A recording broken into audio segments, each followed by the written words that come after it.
morning. Okay. Bihira ka namin makitang walang makeup, but still you're beautiful. Thank you. How do you maintain that, kapatid?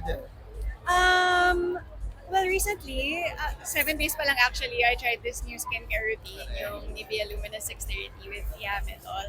And actually, nagulat din talaga ako na meron talaga siyang results agad. Kasi madalas naman sinasabi, di ba, na makikita mo agad within 7 days or whatever claim ng araw. Pero nung nag-before and after ako, parang naging mas luminous talaga yung skin ko. Very nakaka-ring light. So, I'm super happy and excited for everyone to try the product. Lalo may sale ngayon. Gaano kahalaga for a celebrity like you Mm-mm. to influence other people then to maintain a healthy looking skin despite being busy, Oo. etc.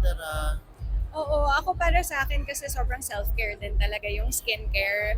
At the end of a busy day, parang reward ko sa sarili ko na, uy, malinis yung mukha ko and I feel moisturized. Then, it's mas nakaka-happy pa when you see results. Correct, Tsaka correct. syempre busy tayong lahat. So happy ako because with this routine, 2 steps lang siya.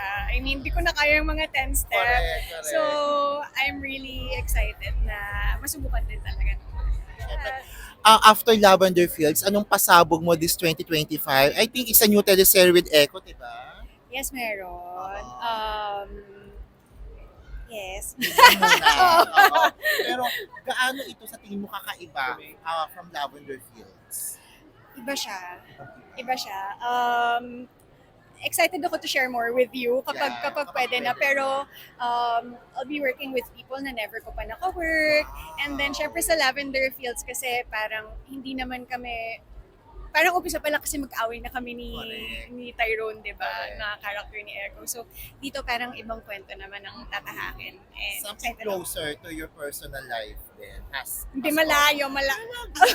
Actually, hindi ko pa masyadong mapaliwanag Oo, yun yung pero pwede. pero bago siya. Oo. Oo. Kumusta naman si reaction lang si Echo ang gaganap na Manuel Quezon? Ano Yes. reaction? I'm so excited. I'm so excited kasi I love historical drama tsaka yung mga period project lalo na pagtungkol sa Pilipinas. So excited ako kasi ang tagal na rin niyang di gumawa ng pelikula and I'm sure everyone is looking forward not only to the Quezon film pero him playing Quezon. Correct.